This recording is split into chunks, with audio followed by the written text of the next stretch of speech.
Hello and welcome to the Actuarial Raster channel, the channel where we break down actuarial exam questions step by step so you can answer them accurately and on time. In this series of videos, we are still dealing with run of triangles, and in today's video, we'll be dealing with average cost per claim method with grossing up factors. The question we'll be working on is from the April 2024 sitting, question number 7. In earlier videos, we have worked through the Bonetta-Ferguson method and the inflation adjusted chain ladder method, both of which I have attached links to those videos in the description of this video. So we'll just dive right into it. Let me open Excel. So the question is, the table below shows the cost of claims settled per calendar year for a portfolio of car insurance policies in the thousands. So we have a run of triangle for the total cost of claims, and then we have another one for the number of claims. So the question is, calculate the outstanding claim reserve for this portfolio using the average cost per claim method with grossing up factors. We'll just copy everything as is. 2020, 2020, 21, 22, 0, 1 and 2, 17, 29, 22, 74, 25, 11, 199, 318, 57. This is a total cost, and then here we'll have number of claims. 2020 to 2022, copy that, also copy that. Then duplicate the numbers to 47, 291, 317, 43, 50, and 19.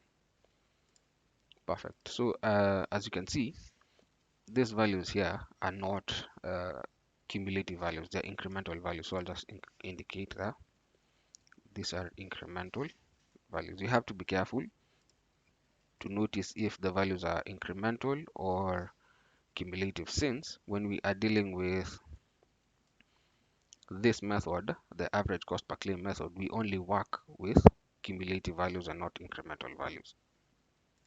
Perfect. So the first thing to do would be to change these values to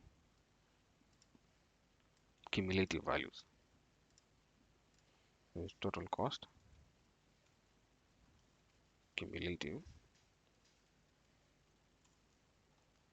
and then we'll do the same for the number of claims, cumulative as well. Copy that, copy that,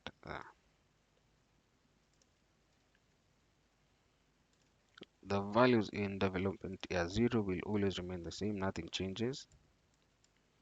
Well, in the subsequent development years, there will be cumulative. Perfect. Same to the number of claims. These values do not change, they remain the same.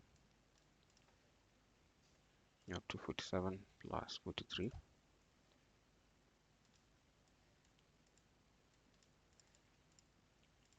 Perfect. So we go on to calculate the average cost per claim.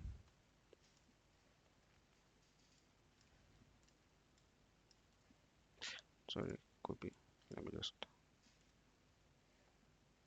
copy that. Copy that as well. It will be the total cost divided by the number of claims.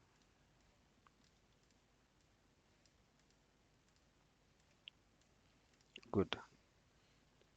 From there, we'll go on to calculate since the examiner is asking about the average cost per claim method, using up grossing up factors, we'll go on to calculate the grossing up factors. But before that, we have to calculate the ultimate values. So I'll just indicate the ultimate and grossing up factors, and then ultimate there. So we're only calculating grossing up factors for the number of claims, for the cumulative number of claims, and for the average cost per claims. And then the ultimate values that we'll get, we will use those values to calculate the projected total cost. So let me copy those years there and those years there as well. Same to this. Good.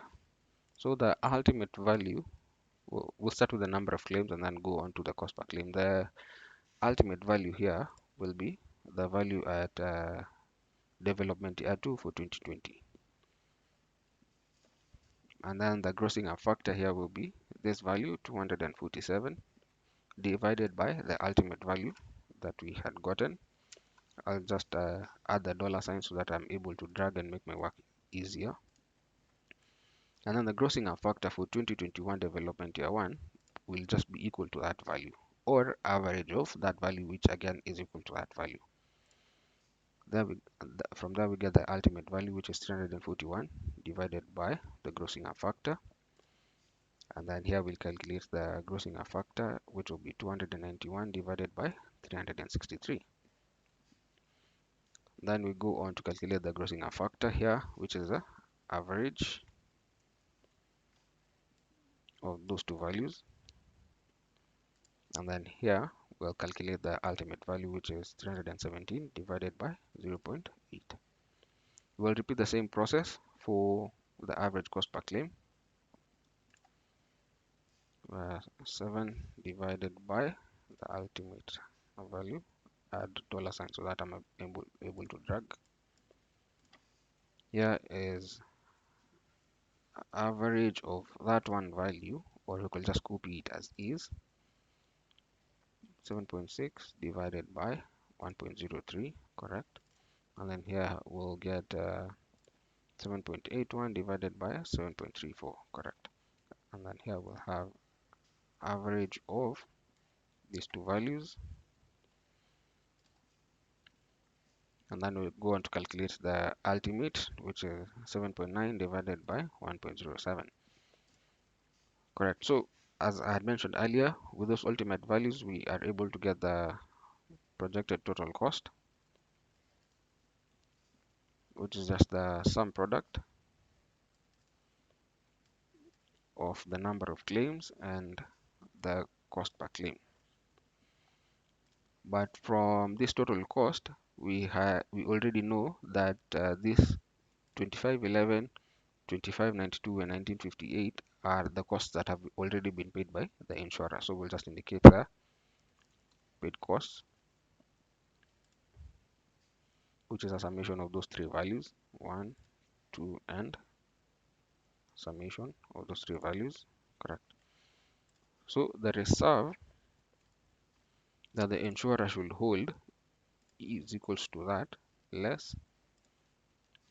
So the insurer should hold a reserve of 480.0183. So all you have to do now is just copy all of this working here and paste it in our Word document, and with that we will have earned our 7 points. So the next question is asking, explain how an insurer may adjust this calculation to allow for inflation. So when dealing with inflation, as I had mentioned in an earlier video, you should go and check it out.